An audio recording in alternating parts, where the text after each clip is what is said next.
This is a fraction question with algebra. Notice that we have unknowns on both sides of the equation and denominators of different kinds on the bottom of both equations. Really, to deal with this, we need to get rid of the fractions, or it's certainly the easiest way. I'm going to do that simply by multiplying both sides by 5 and multiplying both sides by 2. I actually prefer to think of this as multiplying the entire line by 5 and 2.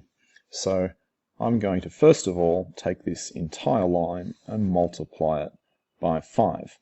Now in one fraction that cancels, leaving me just 3x minus 5, not over anything.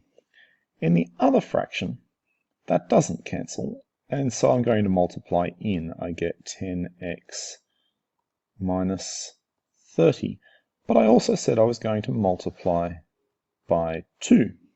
Now in the right-hand side fraction, that cancels, and in the left-hand side it doesn't. Since I've already written that one down, I'm going to multiply by 2 there as well, like this, so that I end up with 6x minus 10 is equal to 10x minus 30.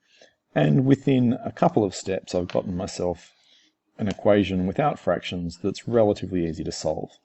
If I move my 6x over this side, so take away 6 from both sides, I get 4x. If I add 30 to both sides, I get 20.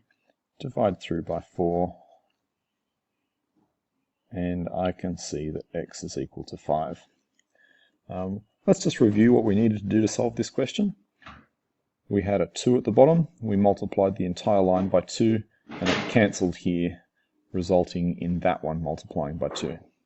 I multiplied through by 5, here it cancelled, and this side ended up multiplying by 5. That's it.